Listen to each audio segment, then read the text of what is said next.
সে তার মানে আমি আমার হাজবেন্ড রেস্টুরেন্টের একটা কর্নারে গিয়েছি, যে রেস্টুরেন্ট গুলো সাজানো থাকে না, একটা ফটোশুটের ফটো বুথ থাকে, ফটো বুথে গেছি ছবি তোলার জন্য। সেটা নিয়ে তার মা রেগে টেগে রেস্টুরেন্ট থেকে বের হয়ে যাচ্ছিল, সেটা দেখে আমার হাজবেন্ড দৌড়ায় আসছে যে মা কি হয়েছে কি হয়েছে, বলে যে তোর তো সাহস কম না, তুই আমারে কাজের লোকের মতো চাকরের মতো কেক দিয়ে গিফট দিয়ে আমারে এনে পাহারা দিতে বসায় রেখে গেছিস।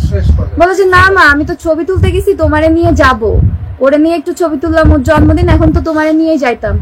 সাথে সাথে আমার হাজবেন্ডকে গায়ের উপরে চড়। ওটা ছিল ঢাকায় বারসাই, ঢাকায় বিখ্যাত বারসাই রেস্টুরেন্ট, ওয়াটারফল বারসাই যে রেস্টুরেন্টটা, ওই রেস্টুরেন্ট ছিল ওইটা। ওইখানে রুফটপে বসা প্রত্যেকটা মানুষ হা করে তাকায় পড়ছে যে এত বড় ছেলের গায়ে মা হাত তুললো, কিন্তু কারণ কি? পরে আমি বললাম যে তোমার গায়ে হাত তুলতেছে তো মানুষজন হাসাহাসি করতেছে, ওটা বারসাই রেস্টুরেন্ট ছিল, আমি উল্লেখ করে দিলাম।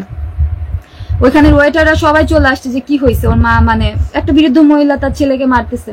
পরে আমার হাজবেন্ড সবাইকে বুঝা বললো কি মা একটু রাগ করছে, কিছু না, আপনারা যান। সে তার মাকে তখন এতটাই ভালোবাসা দিছে, সে কিন্তু রেগে যাওয়ার কথা ছিল, তার কিন্তু রেগে যাওয়ার কথা ছিল যে মা পাবলিকলি এইভাবে সিন ক্রিয়েট কেন করলো, বাট না, সে সবাইকে বোঝা বললো কি মা একটু রেগে গেছে, সমস্যা নেই, আমি ঠিক আছি, আপনারা যান। বারসাই রেস্টুরেন্টে এই ঘটনা তার মা করছে আমার বার্থডের দিন, অথচ তার মাকে আমার বার্থডেতে 2টা শাড়ি দিয়ে আমার বার্থডের অনুমতিও নিয়েছিল আমার হাজবেন্ড।